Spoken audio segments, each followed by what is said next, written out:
বন্ধুরা, তোমরা সকলে কেমন আছো? আজকে আবার একটা কিন্তু সিম্পল রেসিপি তোমাদের সঙ্গে শেয়ার করতে চলেছি। দেখে বুঝতেই পারছো এটা একটা শাকের রেসিপি, তবে শুধু শাক নয়, এর সঙ্গে ডালও আছে। হাতে যখন সময় খুব কম থাকবে, অথচ সবজি, ডাল, মাছ সব কিছু করতেও হবে, এবং রোজের যদি সময় না থাকে তাহলেও চলবে না, সব রকম খাবারও আমাদের খেতে লাগবে, সেই সময় কিন্তু চটজলদি এটা বানিয়ে নিতে পারবে। আজকে আমি এটা বানাচ্ছি মুসুর ডাল দিয়ে, সমস্ত রকম সবজি দিয়েছি। তবে মুসুর ডালের সঙ্গে আছে অবশ্যই কুমড়ো শাক। মুসুর ডাল দিয়ে কুমড়ো শাক করছি, তার সঙ্গে দিয়ে রেখেছি এই যে পটল দেওয়া আছে, পাতলা করে আলু দিয়েছি, কুমড়ো দিয়েছি, আর ডালটাকে খুব ভালো করে ধুয়ে আর এই সবজিগুলোকে একটু ডুমো ডুমো করে কেটে রেখেছিলাম, আর শাক, এই সব কিছু দিয়ে খুব ভালো করে কিন্তু এটাকে সিদ্ধ করতে দিয়েছি। আর অবশ্যই আরও কিছু সবজি দেবো, সেটাও তোমাদের দেখাচ্ছি। এই যে বেগুনও একটু ডুমো করে কেটে রেখেছি, এর মধ্যে একটু টমেটো দেবো। তাহলে চলো বাকি রান্নাটাও তোমাদের সঙ্গে শেয়ার করব আস্তে আস্তে, তাহলে দেখতে থাকো। ডালটা মোটামুটি দেখে বুঝতেই পারছো একটু সিদ্ধ হয়ে এসছে। সবজিটা তো সিদ্ধই হয়ে গেছে, তবে আরেকটু সিদ্ধ হতে দেবো। তার আগে আমি কিন্তু কেটে রাখা বেগুনগুলোকে দিয়ে দেবো।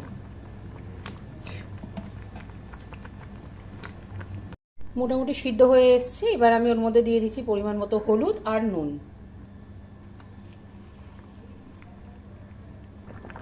সুন্দরভাবে সিদ্ধ হয়ে গেছে সবজি আর ডালটা, এবার আমি নামিয়ে নেবো। বাকিটা হচ্ছে ফোড়ন দিয়ে সাঁতলাবো।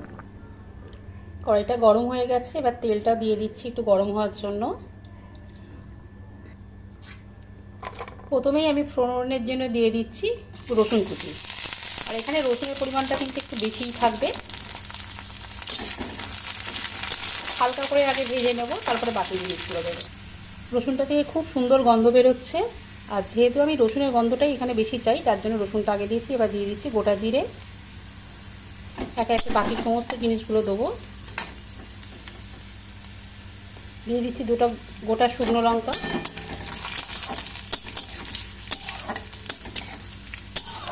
দেখে বুঝতেই পারছো রঙটা কিন্তু হালকা লালচে হচ্ছে। এই সময় আমি দিয়ে দেবো কুচিয়ে রাখা পেঁয়াজগুলোকে।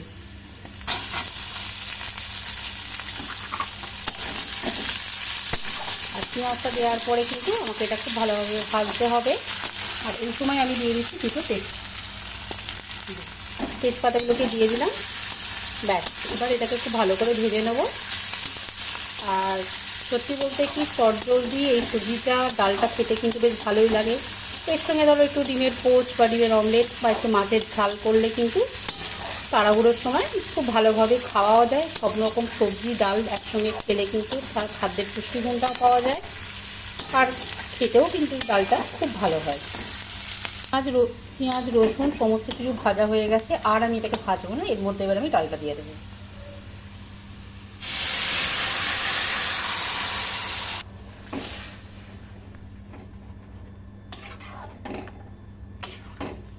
আর সামান্য একটু চিনি দেবো। ব্যাস, হয়ে গেল আমার সবজি ডাল। আর রেসিপিটা যদি ভালো লাগে অবশ্যই একটা লাইক কমেন্ট করো, তাহলে কিন্তু আমার আরও কিছু সুন্দর সুন্দর, অত্যন্ত সহজ একটা খাদ্যগুণে ভরপুর রেসিপি তোমাদের সঙ্গে শেয়ার করতে পারবো। তাহলে আজকের মতো ভিডিওটা এখানেই শেষ করছি, আর আবার নতুন কোনো ভিডিও নিয়ে তোমাদের সামনে এসে হাজির হব।